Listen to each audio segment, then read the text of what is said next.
장부기장을 안 하시고 있는 종합소득세 신고 대상자들은 알아서 해야 되는데 네. 이제 알아서 하는 게 세금이 워낙 어렵다 보니까 네. 그런 것들을 또 대행해주는 1년에 한 번만 대행해주는 걸 우리 신고대리라고 하죠. 네. 그래서 이 장부기장은 매달 기장료를 내는 분들, 네. 그리고 신고대리는 1년에 한 번만 내 거 좀 해줘, 나 5월달에 너무 어려워 이거. 네. 그러면 안녕하세요 구독자 여러분, 행복한 부자 만들기 프로젝트 5월은 종합소득세의 날이라고 우리 세무사들은 부르는데요.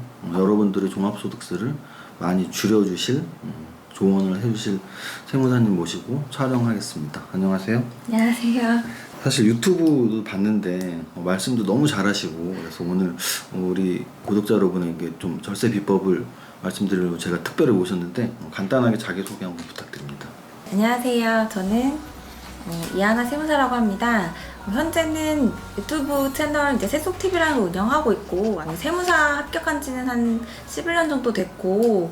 아니 11년이 되셨으면 꽤 베테랑 이제 되신 거잖아요. 그래서 제 생각에는 종합소득세 신고를 11번 했다는 얘기니까 많은 여태까지 에피소드들도 있고 할 텐데 오늘 좀 그런 재밌는 얘기들을 좀 많이 했으면 좋겠습니다. 그 이유는 이 세무 자체가 원래 좀 딱딱하고 그렇죠. 어려워서 유튜브 아마 보시는 분들도 뭐 세금은 뭐 내가 뭐 잘 모르지 뭐 이렇게 생각하실 수도 있지만, 부자가 되는 방법은 여러 가지가 있는데 제가 자신의 지출을 줄이는 게 출발이라고 했잖아요.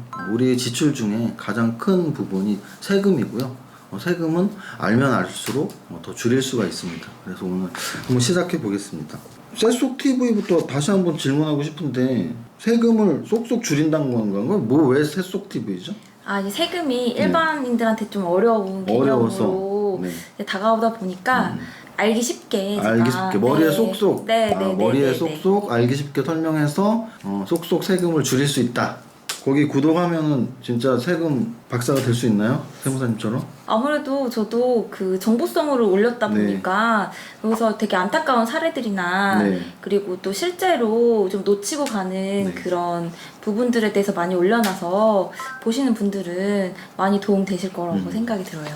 세금 종류가 굉장히 많은데요. 뭐 우리 집 사고 파시는 분들은 뭐 양도소득세를 궁금해 하실 거고, 주식이 워낙 대세니까 자녀분들에게 주식 계좌 만들어줄 땐 증여세 고민도 많이 하실 텐데, 오늘은 아까 말씀드렸지만 보통 분들은 5월은 뭐 가정의 달 이렇게 생각하시는데, 우리 세무사들은 5월은 종합소득세 신고의 달이죠. 네. 1년 중에 가장 큰 신고가 이제 법인세 신고 3월이랑 종합소득세 신고 5월인데, 종합소득세 신고에 대해서 좀 말씀을 나누려고 하는데요. 종합소득세, 이게 도대체 뭔가요? 종합소득세. 그러니까 종합소득세라는 거는 2020년 기준으로 말씀드리자면 작년 한 해 동안 나 개인한테 기속된 모든 소득을 합산해서 다음 연도 5월 말까지 자진신고하는 개념을 얘기하는데요. 이제 여기서 말하는 인별과세라는 부분이 굉장히 핵심적이라서 내가 벌어들인 모든 소득을 다 합산해서 하는 게 종합소득세라고 생각하시면 됩니다. 그럼 종합소득세는 결국은 법인이 아닌 개인 한 명 한 명의 소득, 증여나 상속이 아닌 소득, 그래서 개인이 벌어들인 소득에 대해서 내는 세금인데, 종합자가 붙은 이유는 소득이 여러 가지이기 때문이겠죠? 네. 종합소득세 저도 뭐 시험 본 지 꽤 돼서 막 예전에 뭐 제가 외울 때는 막 이배부사 근기 막 이렇게 외웠었거든요. 요즘 맞아요. 종합소득세의 종류가 뭐뭐 있는지 한번 말씀해 주시죠.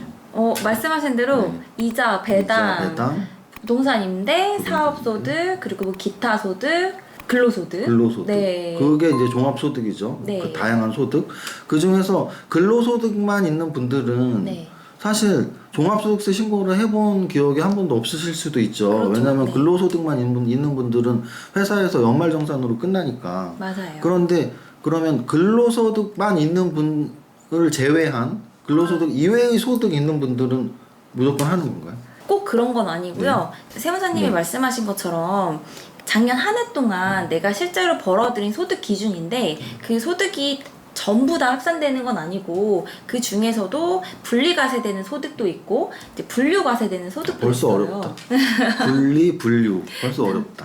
네, 그래서 근로소득자 기준으로 말씀을 드리면 근로소득 이외에 타소득이 있는 분들이라던가 요새는 또 투잡도 많이 하시잖아요. 부업도 많이 하시고 그래서 이제 그런 분들 그리고 일반적인 사업자 그리고 또 사업자 등록 번호가 없는 또 프리랜서 그러니까 용역 사업자 이렇게 있고요. 또 뭐 기타 소득이라고 해서 이제 그 일시적으로 발생하는 소득이 있는 분들도 일정 수익 금액 이상이면 또 종합소득세 과세 대상이라서 이제 그런 분들을 이제 또 통틀어서 한다고 시작부터 보네요. 확실히 어렵네요. 세금이 왜 어려운지 이제 알겠습니다. 자, 그러면 한 번 더 이 부분 좀 헷갈려 하시는 분들이 있을 것 같아서 자기 자신이 해당되는지 안 되는지조차 모르시는 분들이 있을 텐데 맞아요. 네. 국세청에서는 안내를 잘 해줄까요? 당신은 종합소득세 신고 대상입니다. 이런 안내문이 날라오나요? 날라오는데요. 요새는 작년부터 카카오톡으로 날라오기도 하더라고요. 카카오톡에서 국세청에서 안내문이 왔다 해서 보면 거기에 종합소득세 안내문에 이제 자기가 해당하는 유형이나 수익 금액까지도 확인할 수 있게 돼 있고요. 이제 그게 아니더라도 원래 이제 했던 그 우편으로 안내문이 날라오고 혹시 난 분명히 수입이 있었던 것 같은데 만약에 뭔가 받은 것도 없고 아무것도 없는데 확인을 하고 싶다고 하면 홈택스에 직접 들어가서 이제 본인이 조회할 수도 있습니다. 홈택스는 국세청에서 운영하는 정부에서 운영하는 사이트니까 믿고 들어가시면 되고요. 그리고 또 하나는 이제 이 대상자들이 그럼 신고를 왜 하는데 나 그냥 안 할래. 그럼 안 하는 것과 하는 것의 실익이 있는지를 알아야지 우리가 공부도 하고 막 그렇죠. 신고를 하고 싶을 거 아니에요. 네. 왜 신고를 해야 되죠? 종합소득세 신고를 안 하게 되면 이제 안 했을 때 굉장히 큰 리스크들을 말씀드릴 수가 있을 것 같아요. 법적으로 하는 게 맞죠. 그래서 우리는 그걸 자진 신고라고 그렇죠. 하죠. 네네. 자진해서 신고하는 게 이제 종합소득세니까. 네. 그럼 신고했을 때 좋은 점은 뭐 낸 세금을 돌려받을 수도 있나요? 그럼요. 세무사님 말씀하셨지만 아무래도 증빙, 내가 어쨌건 벌어들인 것도 있지만 그만큼 쓴 것들도 있잖아요. 그거에 대한 지출 증빙만 확보한다면 반드시 환급이 나올 수 있는 확신이 있고요. 만약에 쓴 게 적더라도 종합소득금액이라는 거는 수입에서 지출을 뺀 금액을 기준으로 세금이 과세되는 거다 보니까 이 금액을 가지고 나중에 이제 그 보험료, 건강보험료에도 영향을 줄 수가 있거든요. 그래서 굉장히 자진 신고는 중요한 거라고 자, 생각합니다. 이 영상을 끝까지 보시기 바랍니다. 그 이유는 종합소득세는 자진 신고를 해야 되는 세금이고 자진 신고를 했을 때 실익은 뭐 내가 만약에 많이 낸 세금이 있다면 돌려받을 수도 있고 내 소득을 확정하는 거기 때문에 끝까지 한번 보시고요. 그러면 조금 이제 깊게 들어가면 사업하시는 분들, 개인 사업자분들은 아마 좀 익숙한 용어일 수 있는데 나 세무사한테 기장 맡겨야 돼, 네. 뭐 기장 맡겼어, 아니면 뭐 기장 옮길 거야 이런 기장이라는 말을 하는데 네. 사업자 등록번호가 있는 분들은 어떤 그런 장부 기장을 하는 건가요? 사업자 번호가 있는 분들은 이제 매월 기장을 하시기도 하고 또 6개월에 한 번씩 이렇게 개인 사업자는 부가세 신고를 하고 있기 때문에 당연히 이제 뭐 매출이나 매입이 일반적으로 또 증빙 서류로 또 제출을 하게 돼 있어요. 그래서 그런 부분에 있어서 기장이라는 의미를 적용을 하는데 사업자 번호가 없는 프리랜서 분들도 간편장부나 복식부기를 하시거든요.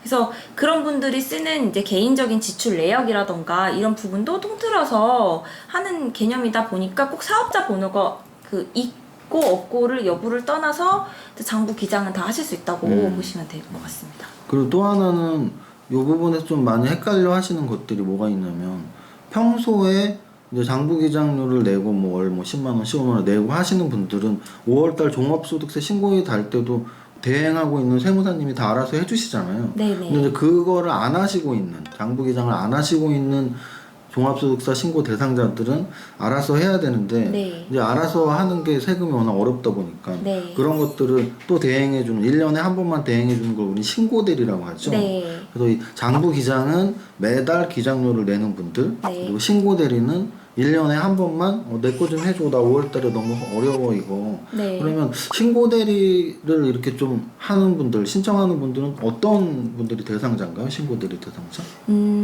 통상적으로 신고대리 하시는 분들은 일반 사업자분들 중에서도 장부 기장을 안 하시는 안 하는 분들 분들. 그런 분들도 해당을 하고요. 그리고 사업자 등록번호가 없는 프리랜서 분들이 굉장히 많으세요.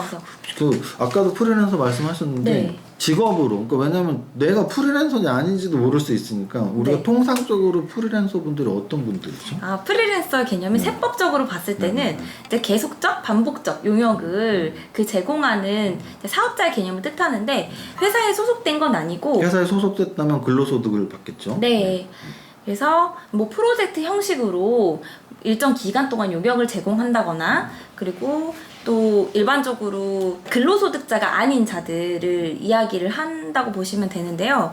이제 그런 분들 3.3이라고 우리 용어를 쓰죠. 요새는 뭐 그런 개념들에 대해서 많이 다 알고 계신 것 같은데 3.3%를 떼는 그런 원천 징수를 하는 3.3%를 네, 그래서 그런 분들을 이제 그 프리랜서 분들이라고 그러면 내가 프리랜서인지 아닌지 확인하는 방법은 나는 사업자 등록증은 없고 그렇죠. 누구와 어떤 일을 했을 때 난 100만 원을 받아야 되는데 3만 3천 원을 맞아요. 떼고 네. 96만 7천 7천 원을 받았다. 그분들이 이제 프리랜서라는 거죠. 네, 그리고 맞아요. 이제 전국에 아마 비율로 본다면 보험 설계사님들 그렇죠. 또는 학원 강사 분들도 네. 많죠. 학원 강사 그리고 미용실의 미용실의 디자이너 선생님들 네. 이런 분들이 사업자 등록증은 없는데 네. 나 100만 원 받아야 되는데 96만 7천 원 받았어. 네. 이제 이분들이 대부분 1년에 한 번 신고 대리를 하시는 분들이구나 네. 생각하면 되는 거죠. 네. 그럼 신고 대리를 할 때는 소득이야 뭐 결정이 되잖아요. 네. 소득은 내가 3.3%뛴 그게 내 소득인 거니까 네, 1년 네. 동안의 수입. 네.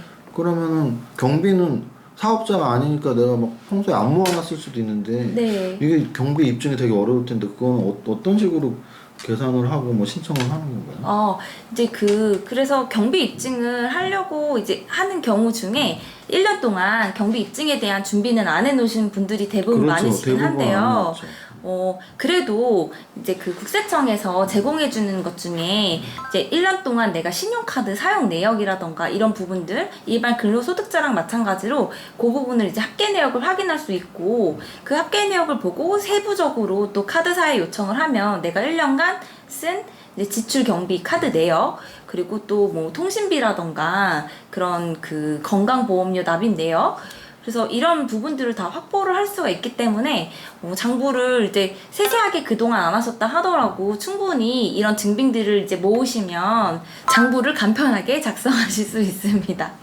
그러면은 이 간편하게 만드는 장부는 간편장부라고 하고 네. 복잡하게 만드는 장부는 복식북이라고 하는 것 같은데 네네네네. 이거는 그러면 어떤 또 기준에 의해서 간편장부하고 복식북을 이렇게 나누나요? 세법에서는? 세법에서도 이제 간편장부를 인정해주는 그 금액 자체가 이제 그 수익 금액으로 나눠지게 되는데요. 이제 복식부기 의무자는 말만 들어도 이제 복잡한 거잖아요. 그래서 그 업종에 따라 조금씩 다르세요. 그래서 뭐 3억, 1억 5천, 뭐 7,500 이런 식으로 또 나뉘기 때문에 이제 그 기준에 따라서 내가 간편장부 대상자가 될지 복식부기 의무자가 될지는 종합소득세 안내문에 다 나오게 되거든요. 그 안내문에 또 나와요? 네네네. 근데 안내문을 보고 내가 복식부기 의무자라면 좀 수입 금액이 많다는 얘기니까 맞아요. 가급적이면 매달 장부 기장을 하는 게 맞아요. 좋고 네. 만약에 간편장부 의무자면 수익 금액이 많지는 않은 거니까 네. 매달 기장료를 막 10만 원, 20만 원씩 내기 네, 그럴 필요 힘드니까 없죠. 그렇게 하지 말고 그 네. 대신 1년에 한 번 이제 신고 대리를 의뢰하는 네, 그게 분들이 훨씬 대부분 더 유리하죠. 간편장부 대상자겠네요. 네. 그러면 제가 알기로는 이제 경비 처리를 할 때 네. 뭐 법인 사업자도 아니고 뭐 수익금도 크지도 않고 하니까 네. 평소에 이제 증빙을 많이 못 만들어 두신 분들 있잖아요. 네. 증빙 하나도 없는 분들. 네. 그런 분들은 뭐 이렇게 업종별로 네. 뭐 몇 퍼센트의 경비를 인정해주고 이런 제도도 있는 걸로 알고 있는데 그건 좀 한번 설명해 주시죠. 그 장부 기장을 전혀 못 하시고 증빙도 없고 일반적으로 뭐 카드 사용 내용도 없고 이런 분들도 분명히 있으시잖아요. 그렇죠. 이제 이런 분들은 장부를 안 한 분들로 분류를 해서 단순 경비율과 기준 경비율 이렇게 나뉘게 되는데요. 이것도 마찬가지로 수익 금액에 따라서 단순 경비율자가 될 수도 있고 기준 경비율자가 될 수도 있어요. 이 부분도 안내문에 동시에 나와서 확인할 수가 있거든요. 근데 이제 여기서 단순 경비율자에 대해서 일단 말씀을 드리면 보통은 이제 신규로 사업을 개시한 자라던가 수익 금액이 굉장히 낮은 분들이 단순 경비율에 해당하거든요. 근데 단순 경비율의 정말 큰 장점은 내가 증빙이 없이도 국세청에서 거의 70에서 90%까지 경비를 인정을 해주고 있기 때문에 굉장히 환급 확률이 높아지고 간단하게 신고를 할 수 있는 게 이제 장점이 됩니다. 그리고 기준 경비율 대상자에 해당하시는 분들이 약간 문제이긴 한데 이제 그런 분들은 단순 경비율에 해당하는 비율에 2분의 1도 안 되는 금액밖에 인정이 안 돼요. 그러다 보니까 당연히 내가 만약에 작년에 단순 경비율자서 난 세금을 환급을 받았는데 다음 연도에 기준 경비율을 바뀐다면 굉장히 세부담이 엄청나게 늘어나게 되는 거겠죠. 그래서 증빙이 없이도 이제 그 국세청에서 정해진 비율대로 추계 신고를 할 수 있는 제도가 있기는 합니다. 세무사한테 전화해야겠다. 너무 힘들다. 이 영상 보시는 분들 아마 그런 생각 할 것 같아요. 세무사한테 돈 주고 맡겨야겠다. 맞아요. 네네.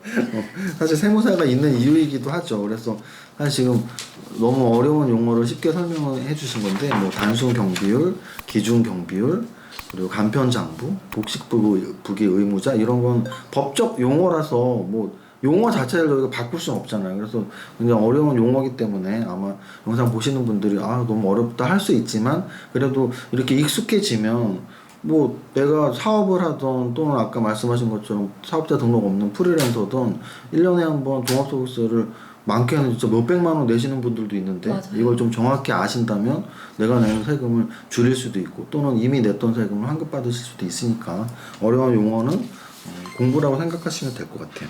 자, 그러면 이제 프리랜서 아까 한번 말씀을 드렸었는데 프리랜서 분들 같은 경우에 환급을 예를 한번 좀, 왜냐면 이 방송에 가장 유용하신 분이 이제 프리랜서 분들이니까 네. 뭐